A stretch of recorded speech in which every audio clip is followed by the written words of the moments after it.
99% of property companies are failing on YouTube. They're wasting thousands of pounds and hundreds of hours creating content that nobody watches and never signs any clients. So why is this happening? Well, after having worked with some of the biggest property channels around the world and helped them generate millions of views and millions of pounds in property sales, you start to see some patterns. So in this video, I'm going to show you the biggest mistakes that property companies are making on YouTube, how to fix them, and how to turn YouTube from a waste of time and money into a lead generating machine. So if you were prepping a big advertising campaign and you were going to spend hundreds of thousands of pounds on a specific message, I imagined, and I would hope, that you would put some time and thought into your messaging. You would sit down and you'd work out how you want to distinguish yourself from the competition and the offer that you're making to the potential audience. However, when it comes to YouTube, this logic seems to just go out of the window. And I think, unfortunately, this is a mindset thing because there are less hard costs associated with content. But what you need to realize as a business owner is that you're paying even more money in time. Literally every time that you produce a piece of content that doesn't hit the right audience, that sends them to a shitty funnel and isn't packaged up in the best way possible to attract views and leads, you're wasting your own time. So rather than just creating content on topics you find interesting or you think your ideal client would like, sit down, do some research and work out exactly who your ideal client is and who they aren't and what they actually like to click on, not what you think is interesting. Because like I said, if you don't do that, you are just wasting your time, your money, and your effort. So what exactly do I mean by research? Firstly, I would start off by mapping out everything we need to know about our ideal client. Who are they? Who do they want to be? How much money do they make? How much money do they have to invest? How much do they want to be making? We need to really start to build up a solid buyer persona where we understand every single detail about what this person wants. And then once you have that, I would dig into your competitors' channels to understand exactly what people are clicking on and why. And if you want to see exactly how to do this with a full tutorial, there's a link in the description to our YouTube for Property playbook that will talk you through the exact process and give you all the resources you need. So the second big mistake is linked very closely to the first, and unfortunately it's one of the phrases I hear most when I first start working with clients. I'd really like to talk about insert thing that isn't that interesting. Or I really think a video on insert not very interesting thing could be really interesting. And 99% of the time when somebody says that to me, before they even tell me the video idea, I know that it's going to flop. And there are two reasons why. Firstly, you aren't the ideal client, you're the expert. And most of the property companies I work with aren't trying to attract experts as clients, they're trying to attract beginners or at most intermediate level investors. So there might be tons of topics that you find interesting, but it's not about you, it's about them, your potential clients. What do they find interesting? What do they care about? And secondly, there's a massive difference between the content of a video and how you package it. In other words, what title and thumbnail you give the video. For example, most potential investors don't care about 1-bedroom apartments versus 2-bedroom apartments. And before you disagree, let me add this context. The only people that are asking that question are probably already in buying mode, which is going to be a tiny 5% portion of the market. They're already on the sales call with you at that point, trying to work out which investment to pick from. But the rest of the market, the majority of the market, aren't asking themselves that question. All they really care about is how much money can I make or lose from a certain investment. And if you want to drive considerably more views, leads, and deals, you need to first give them what they want and then give them what they need. So in the title and thumbnail, we need to focus on the benefit, not the feature. Focus on results, making money, losing money, or some sort of strong emotion, such as fear or curiosity, in order to get the click.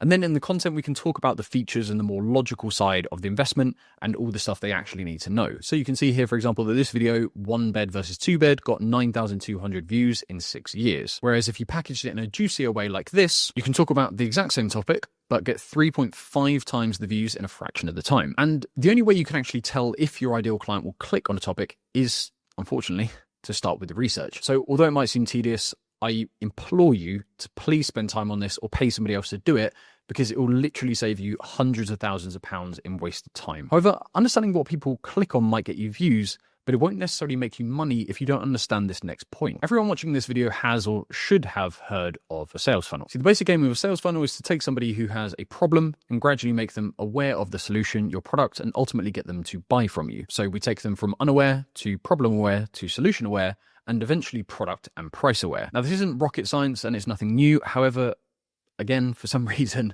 when it comes to YouTube, most people seem to forget this and get it wrong. So I'm just going to map out what this sales funnel might look like for property investors so it's nice and clear. So at the top of the funnel, we'll have people with money who are worried about inflation eroding that money away. They have a problem, but they don't necessarily know about property investing. And they don't know that that's going to be the best option for them. Then we have people who are problem aware and solution aware, i.e. they know property is an option, but they're also considering stocks, shares, Bitcoin, crypto, whatever. And then along the funnel, we have varying levels of awareness and clarity on the decision they want to make, i.e. how sold they are on the idea of property, all the way until the bottom of the funnel where somebody is ready to pull the trigger and not only invest in property, but also work with you. Now, the beauty about YouTube is that you can use content to take people all the way from the top right to the bottom on autopilot. But the issue is that most property companies don't take advantage of this because they don't put enough thought into their content. They spend 99% of their time either talking about the latest news topic, which is right at the top of the funnel, or they just start talking through deals and doing house walkthroughs, which is right at the bottom of the funnel. In other words, people that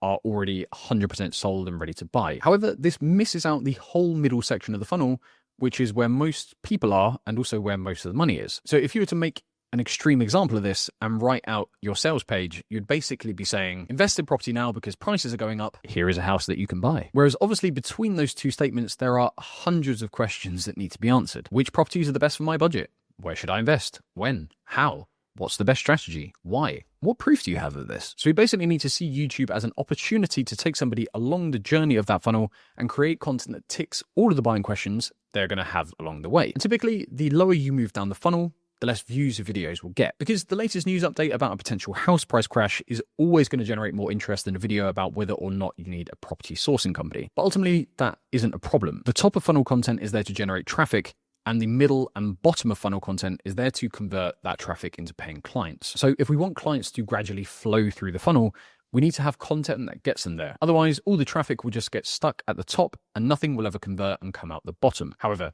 even if you get your content funnel running smoothly, you can mess it all up if you don't get this next piece of the puzzle sorted. So to go back to our paid advertising campaign, if you were spending £1,000 every single day on Facebook ads, you would, I hope, create an ad with a clear offer. That ad would push to a landing page where the person can take the next step. And I would like to think that if you're spending, let's say, £7,000 a week, that link would work. Well, when it comes to YouTube, once again, people seem to just forget these basic concepts. Rather than one clear path, the viewer has 10 different links that they can click on. There's no clear call to action.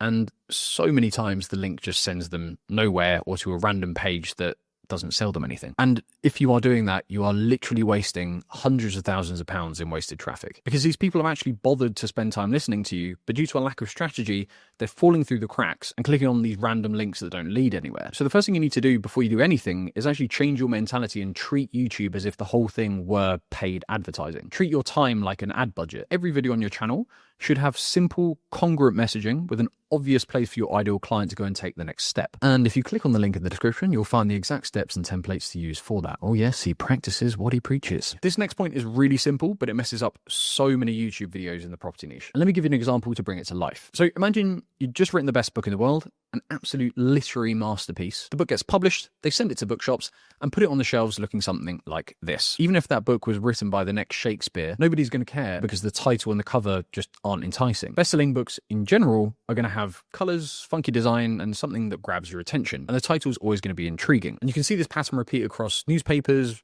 billboards, ads, and basically any type of media. And the exact same goes for your YouTube videos.